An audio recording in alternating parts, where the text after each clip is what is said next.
caçador que foi caçado. Boa noite. Permita-me apresentar antes de compartilhar a experiência que mudou completamente minha vida. Sou Robert Thornton, embora meus amigos me chamem de Rob. Embora seja cidadão dos Estados Unidos, atualmente resido em Cuba, por razões que mais tarde vocês conhecerão. Estou escrevendo em inglês. Meu amigo Jaime Andrés cuidará da tradução. Nasci em Pierre Part, Louisiana, no sudeste dos Estados Unidos. Cresci em uma família bastante rústica, onde a caça de crocodilos e outros animais aquáticos era a norma. Aos 14 anos, meu pai me iniciou na caça e na pesca. Comecei caçando com a Remington 870 Wingmaster do meu pai, famosa por sua robustez. Não quero me gabar, mas tinha uma boa pontaria, apesar de ser um garoto magricela, manejando uma espingarda tão pesada. Passava minhas tardes caçando, seja com meu pai, tios ou até mesmo sozinho nos pântanos. Podia passar horas esperando em completo silêncio, camuflado no lodo espesso, sem me preocupar em sujar, me machucar ou contrair carrapatos. Aos poucos, me tornei um homem dos pântanos, assim como meus familiares. Aos 18 anos, me lancei na caça de crocodilos gigantes para vender sua carne nas cidades vizinhas. Pode-se dizer que a maior parte da minha vida foi passada nos pântanos e por 3 vezes estive à beira da morte. A primeira vez foi quando fui pego por um grande furacão no meio do pântano, onde uma árvore enorme quase me esmagou. A segunda vez, um colossal crocodilo de 450 quilos destruiu meu barco e me deixou com costelas quebradas. Felizmente, amigos da região mataram o crocodilo com um calibre .50. Mas a terceira vez, o evento que mudou minha vida, foi meu encontro com uma criatura conhecida como o Rougarou. Para aqueles que não estão familiarizados com essa lenda da Louisiana, o Rougarou é uma criatura com corpo humanoide e cabeça de lobo, ou grande cão, que espreita as selvas e pântanos caçando homens para se alimentar de sua carne. Por anos, minha mãe tentou me assustar contando histórias sobre o Rougarou, mas eu nunca tive medo. Pelo contrário, eu estava fascinado com a ideia de encontrar essa criatura e enfrentá-la com tiros. Foi no verão de 2002, quando eu tinha 22 anos, enquanto pescava no Lago Berret, estava sozinho, deitado nas rochas com minha vara de pesca fixada no chão, pensando em uma bela garota chamada Lili, que eu tinha visto várias vezes na loja onde comprava iscas. Esperava encontrar coragem para iniciar uma conversa com ela, enquanto o som do lago acalmava meus pensamentos.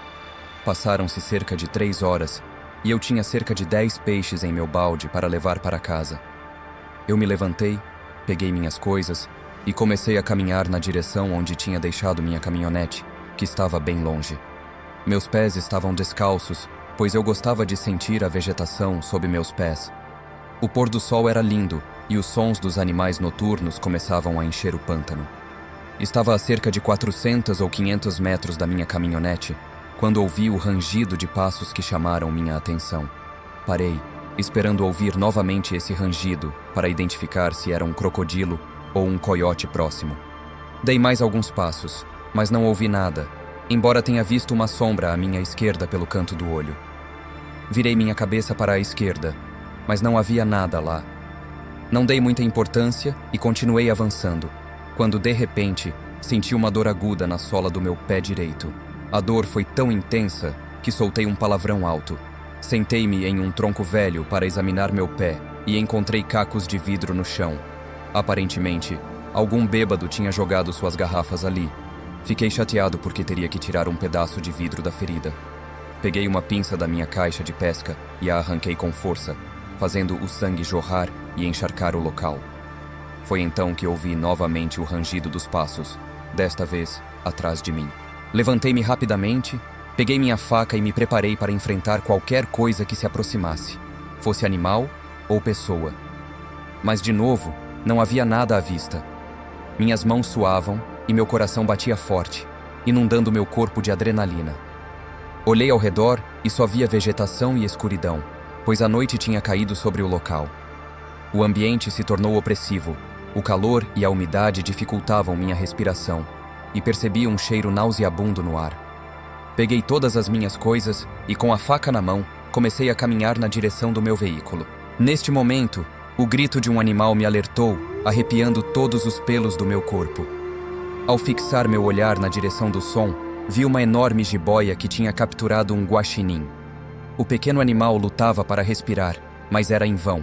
A poderosa jiboia, com cerca de 3 metros de comprimento, o estava sufocando com seus poderosos músculos. Fiquei hipnotizado, observando esse espetáculo da natureza, completamente impressionado. Tentei me acalmar pensando que todos os ruídos que tinha ouvido anteriormente talvez viessem de animais como este. O curioso é que, geralmente, nada me assustava ou surpreendia, mas desta vez eu estava sentindo um nervosismo incomum, como se estivesse sendo observado por algo desconhecido. Continuei mancando um pouco mais, quando de repente pisei em algo pegajoso. Cheio de raiva, olhei para baixo para descobrir o que estava em meus pés. Meu horror foi indescritível ao descobrir no chão o que parecia ser carne em decomposição, infestada de moscas. Mas o mais assustador estava a alguns passos à frente. Um cadáver completamente mutilado, e o pior de tudo, era humano. Pude identificá-lo claramente pela forma de suas extremidades. Seu abdômen estava aberto e seu crânio estava esmagado. Fiquei em estado de choque. O cheiro era insuportável e as moscas zumbiam ao meu redor, me deixando quase louco. Joguei todas as minhas coisas no chão e me afastei, mas de repente ouvi novamente aqueles rangidos de passos se aproximando rapidamente de mim. Virei bruscamente, apenas para ser atingido por uma besta que me fez levantar do chão cerca de 2 metros antes de cair dolorosamente sobre minhas pernas. Tentei me recuperar rapidamente. Meu instinto de sobrevivência estava em alerta máximo. Eu sabia que na minha caixa de pesca eu tinha um revólver calibre .38. No entanto, para alcançar minha arma, eu teria que enfrentar a criatura que estava bem na minha frente. Um estranho híbrido entre humano e lobo se erguia sobre suas 2 patas, com seu corpo humanoide e braços longos que terminavam em dedos estranhos que se assemelhavam a garras de tigre. Seu pelo era escuro, preto ou marrom, mas o mais incomum era sua cabeça. Possuía uma mandíbula alongada semelhante à dos lobos, mas seus olhos eram, sem dúvida, humanos. Uma espuma grossa escorria de sua boca, como a de um animal raivoso. A criatura se aproximava de mim com a determinação de um felino prestes a saltar sobre sua presa. Desesperado, joguei uma pedra do tamanho do meu punho e, por sorte, acertei diretamente em seu rosto, atordoando-a por um breve momento. Aproveitei essa oportunidade para me lançar em direção à minha caixa de pesca, agarrei meu revólver e estava prestes a atirar quando a criatura se moveu a uma velocidade surpreendente. Sua agilidade era sobrenatural e eu podia garantir que não se tratava de um animal comum. Me levantei novamente, mantendo meu revólver apontado para aquela coisa, enquanto a criatura se preparava para investir novamente e saltava em minha direção. Disparei 3 tiros, pelo menos um deles acertou seu corpo, mas nem mesmo isso conseguiu detê-la. A criatura estava em cima de mim, e eu lutava desesperadamente para proteger meu rosto e membros de suas mordidas ferozes. Consegui dar-lhe um chute que a afastou alguns centímetros, mas em seu próximo ataque ela me deu uma mordida dolorosa na minha perna direita. A dor era insuportável, e meus gritos ecoaram pelo pântano enquanto eu empurrava e chutava a criatura, que se agarrava à minha carne com dentes curvos como os de uma jiboia. Felizmente, um homem robusto veio em meu socorro e, com a força de seu corpo, golpeou a criatura, fazendo com que ela me soltasse. Outros 3 homens se juntaram à cena e dispararam a queima-roupa contra a besta. Apesar de ter recebido todos esses tiros, a criatura não morreu. Ela se pôs de 4 e começou a se afastar, cavalgando entre a densa vegetação do pântano até desaparecer de vista. Os homens que me ajudaram estavam acampando a cerca de 50 metros de distância. Eles tinham ouvido os tiros do meu revólver e meus gritos desesperados. A última coisa que me lembro antes de perder a consciência foi subir na parte de trás da caminhonete daqueles homens corajosos que me resgataram. A dor era insuportável quando finalmente acordei, cerca de 4 horas depois, e estava na companhia do meu pai e tios no hospital da cidade. Um enfermeiro se aproximou para examinar minha ferida. Minha perna estava enfaixada e as partes rasgadas tinham sido costuradas. Ainda sentia uma dor aguda e um ardor infernal. Foi então que meu pai me falou, explicando que fui atacado pelo Rugaru. Segundo ele, essa criatura sai para caçar e se alimentar a cada cerca de 20 anos. Meus tios planejavam sair naquela mesma noite com suas armas para perseguir a criatura. Então meu pai me pediu a ficar calmo e descansar. Obedeci às suas palavras. Dias, semanas e meses se passaram, mas minha perna só piorava. Nenhum medicamento funcionava, e a carne estava apodrecendo lentamente. Os médicos estavam perplexos e não tinham uma resposta clara. Após examinar minha ferida e parte da minha carne, encontraram uma bactéria que estava decompondo minha perna de forma lenta, mas implacável. A situação estava se tornando desesperadora, e os médicos finalmente tomaram a dolorosa decisão de amputar minha perna. Passaram-se anos desde aquele fatídico encontro, e a bactéria ainda persiste em meu corpo, tendo se infiltrado em meus ossos.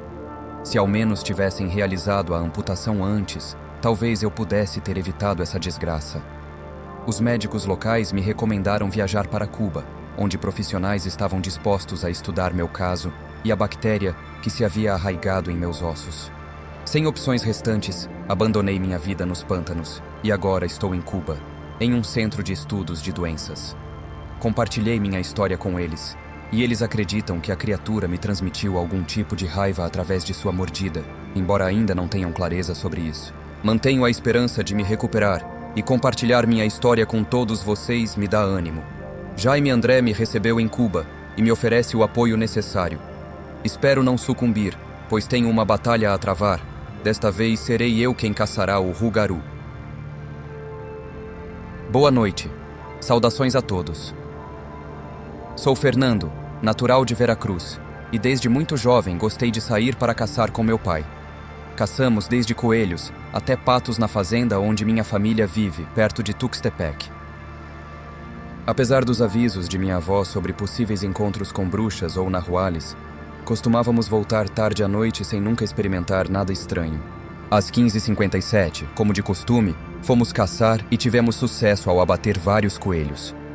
No entanto, tudo mudou quando avistamos um coelho incomumente grande, com pelagem preta e branca.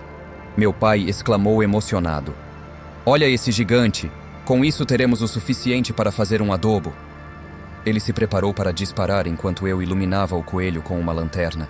Quando o tiro soou, vi o coelho começar a sangrar em uma de suas patas. Meu pai me instigou a ir atrás dele, e assim o fiz, perseguindo-o através de uma plantação de milho. Às 16h44, quando estávamos no meio da plantação, ouvi alguém dizer: "Maldito velho, já me arruinou." No entanto, não via ninguém, nem mesmo o coelho. Fiquei desconcertado e assobiei para meu pai, que corria atrás de mim. Expliquei baixinho: "Não acho que seja apenas um coelho." Ouvi ele começar a se queixar. Ele me repreendeu, dizendo para não inventar coisas e perguntar se o havia perdido. Enquanto falávamos, um vento frio soprou e as nuvens escureceram o céu. Começamos a ouvir corvos e sussurros, apesar de não haver ninguém mais por perto. Às 17h32, meu pai me ordenou que corresse e disse que não era normal, que se não saíssemos, seríamos pegos. Pegamos os coelhos e corremos em direção à estrada que levava à cidade. Quando chegamos, vimos um pássaro gigante voando em direção a uma grande nuvem. Gritamos para minha avó abrir a porta, e ela abriu enquanto o vento cessava. No dia seguinte, um ancião da cidade ficou gravemente ferido na perna devido a um tiro e tinha sido desangrado. Quando fomos visitá-lo, ouvi sua voz e tenho certeza de que era a mesma que tinha ouvido na plantação. Até hoje, esse homem está vivo e decidimos deixar a casa por um tempo após esse incidente.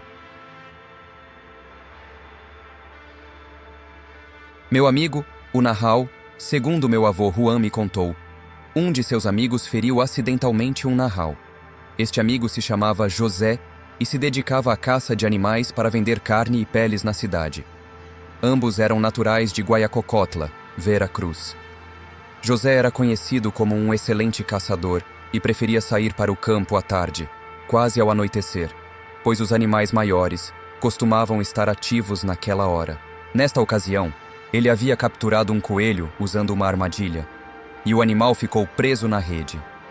Enquanto tentava libertar o coelho, um grande cachorro preto apareceu do nada e avançou em José. Ele caiu para trás, mas conseguiu pegar seu facão para se defender. O cachorro se preparava para atacá-lo, mas ao ver a arma, decidiu fugir. No dia seguinte, José voltou ao mesmo lugar e à mesma hora, mas desta vez com uma pistola como proteção. Usou o coelho capturado na noite anterior como isca e esperou.